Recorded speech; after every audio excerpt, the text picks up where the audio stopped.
We're going to take you on the story of District 303 through the years. And the story of District 303 is really, when you get right down to it, a story of change. For example, there's a lot of people in St. Charles who don't realize that the Shelby building behind me used to be an elementary school. Now what's interesting is one of the most memorable things for the students who did go to school here is the fact that when they had fire drills, they had to go down a fire chute to escape the building, and that fire chute was located right here on the west side of the building. There were two people that usually sat in the back by the door, and they were responsible for getting the door open. They were the first down the chute and kicked the doors as they came down, open on the outside. Then you stood on the side and you helped the other people out, and then the teachers took you over to the end of the playground. You never saw a teacher go down the tube. I'm not sure what they were doing, but they were not ones to go down the tube. And when it was spring, the first people had to sit on burlap sacks to get all the rust off the tube, because they did not want to get stuck down there, and they had to keep that lubricated.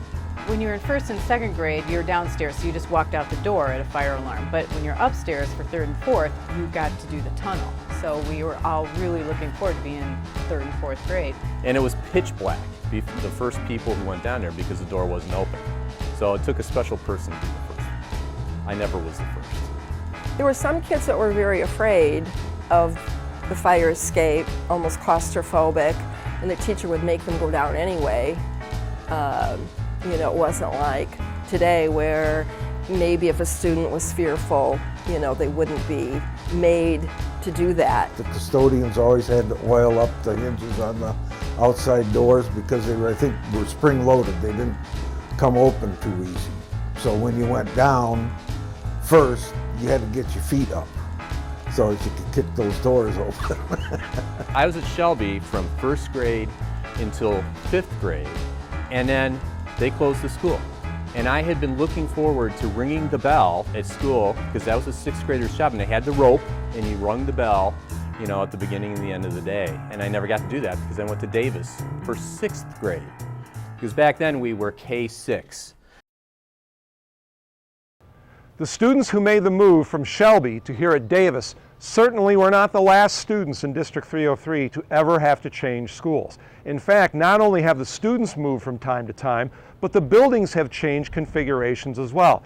Davis has had many different configurations. The most recent change, the one that made it a kindergarten through second grade school.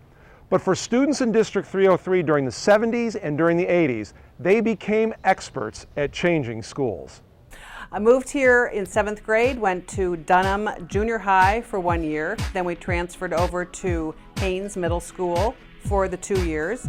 After that, we went to Thompson, which was the high school, for a year, where we had open campus. And then we went to the new high school on Dunham Road. So I went to 4 schools in 5 years.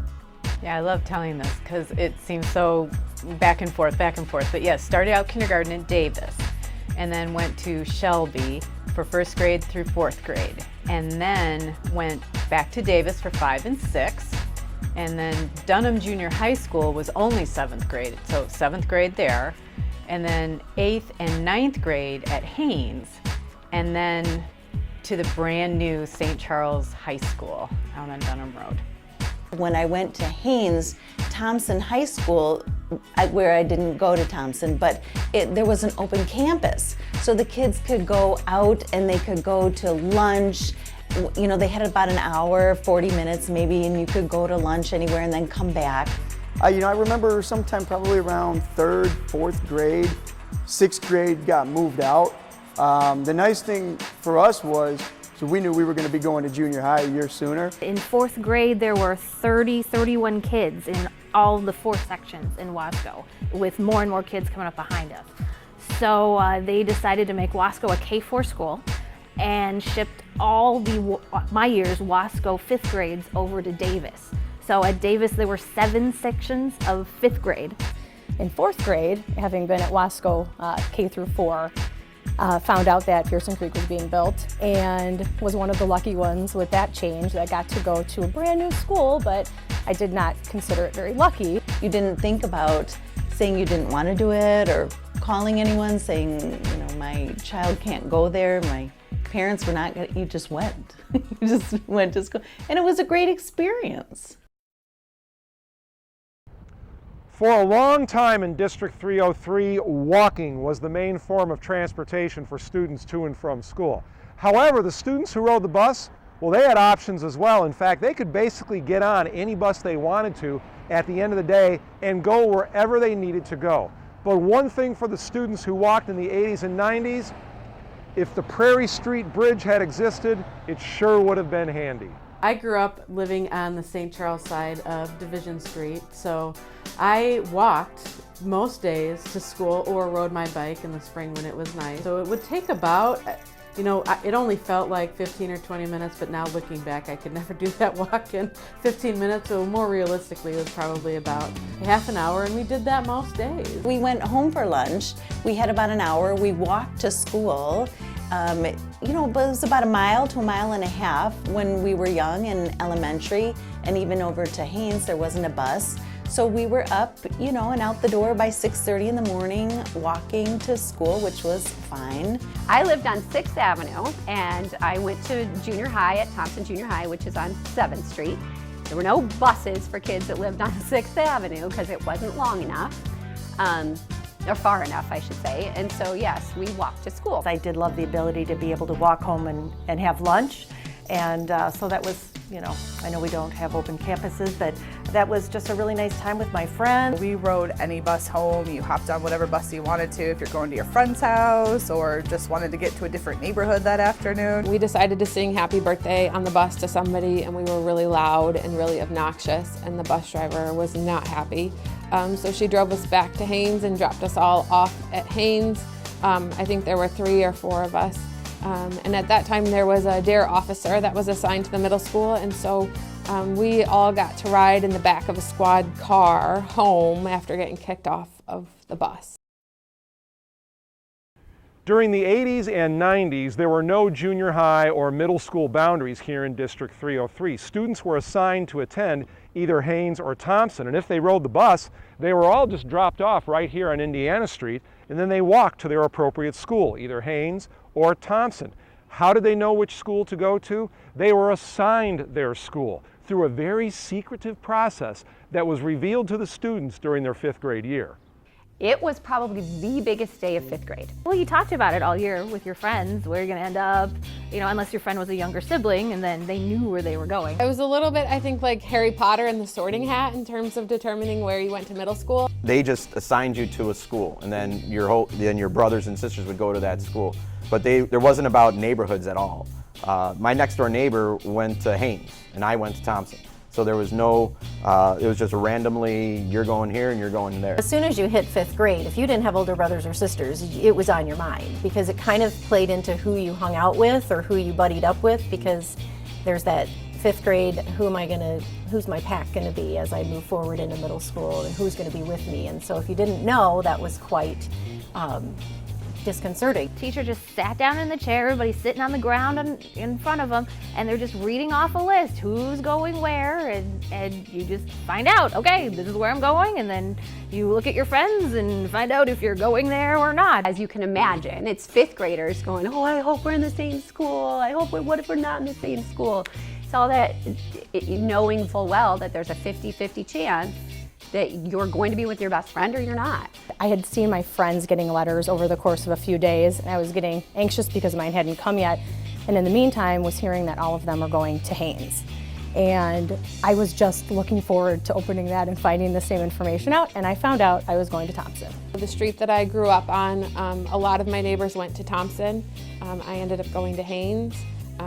We'd ride the same bus. It'd drop us off in between Haynes and Thompson, and then we would just walk to our assigned middle school. I don't know if they still do it. I hope they don't. But we used to say Haynes has the brains and Thompson wants them. So of course that was broadcast loud and clear at recess that day, depending on which school you were going to get to go to. So I guess I was one who wanted the brains because I was going to Thompson.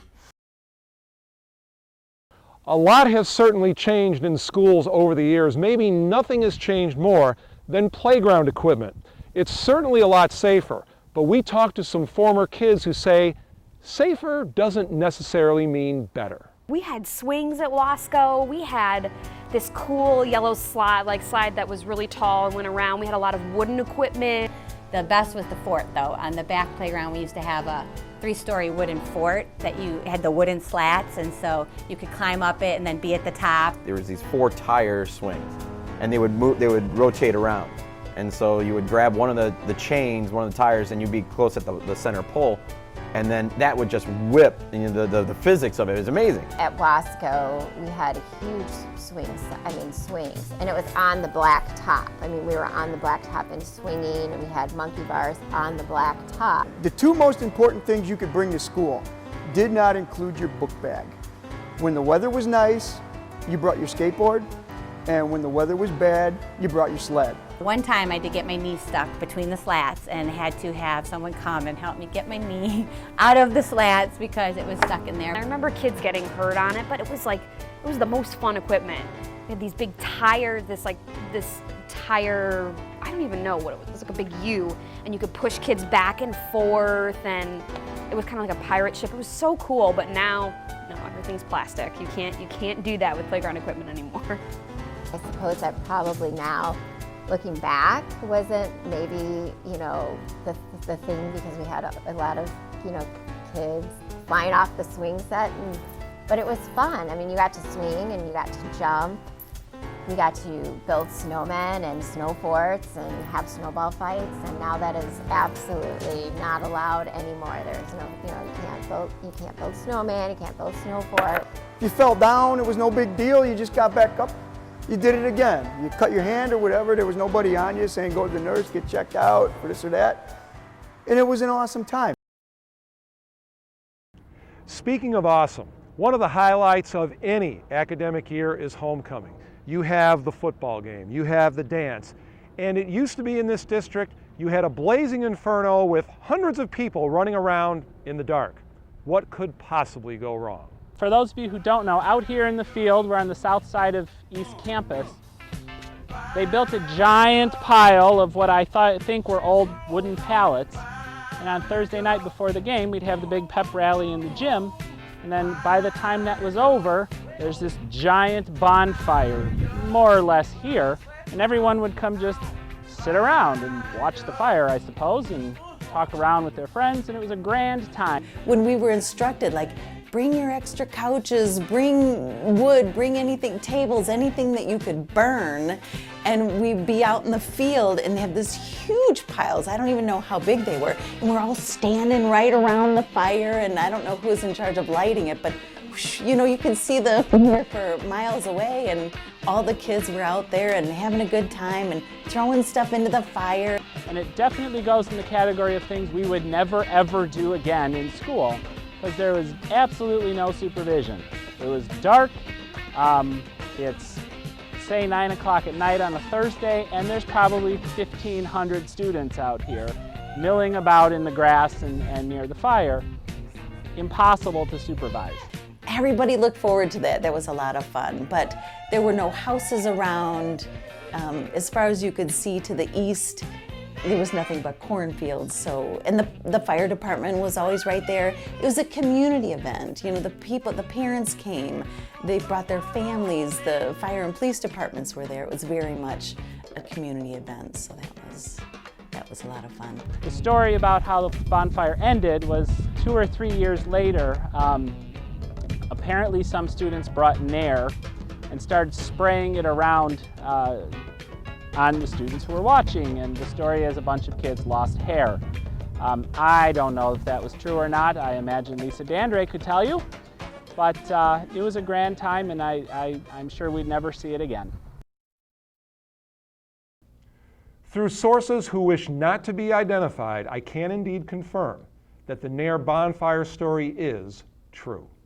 We now go from one of man's most important discoveries, fire, to one of his most important inventions, the computer.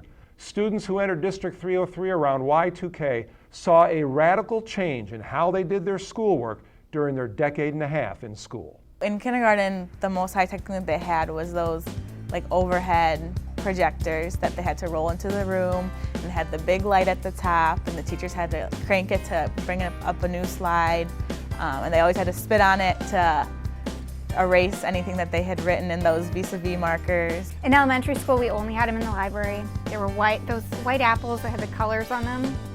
And that was it. I didn't really know how to use it. I remember going in for about library time and feeling confused and anxious about it. We had those really big computers. I remember they were like blue. They almost looked plasticky. They were huge. We got to that in the library, I think like once a week or once every other week. Trying out for IMEA, district, and things like that for music. It used to, I guess you'd wait to go to school after they were announced, check the board, but after computers, everything looked up, online, oh, hey, look, right there. To being in high school when all our papers had to be typed and all that stuff, it was such a big change from not knowing how to use one and using it on a rare occasion to using it all the time now. All the research that we did in elementary school was all books. And now, like at high school, all the research I did was Google. So research on Google, I hardly ever used the book to research, and I typed everything and I printed everything out to turn in because I just thought it looked neater. It was easier to not have to write it by hand, and it was easier to just type in a search on Google and then find whatever information you wanted. Whereas in elementary school, we had to find the book, we had to find the page, summarize it and write it down and then write a paper on it. So it definitely has changed a lot. But those changes did take about a decade. Right around Y2K, there were a series of big events that are still remembered around the district, starting with the 1998-99 school year. In that school year, St. Charles High School won an unprecedented 7 state championships. It was one more school year, and then the high school split, forming St. Charles North and St. Charles East. Then came spring break 2001, and the 4-letter word in the district. It starts with M, and it ends with old. Someone got a phone call saying that, oh, school's closed, we don't have school tomorrow. And we're like, but it's the end of spring break. Like, we should be going back to school. And it had been announced that we were not going back to school the next day, that something had happened and the building, they were checking the building over. And then I remember school being closed for another week. And then when that week was up, it was like, all right, time to kind of gear back up, and the week's winding down, we're going back. And I think a couple days before, maybe like on a Friday, they started like putting information out again, like, we don't know if we're gonna be ready for you next week. And that's when we were really like,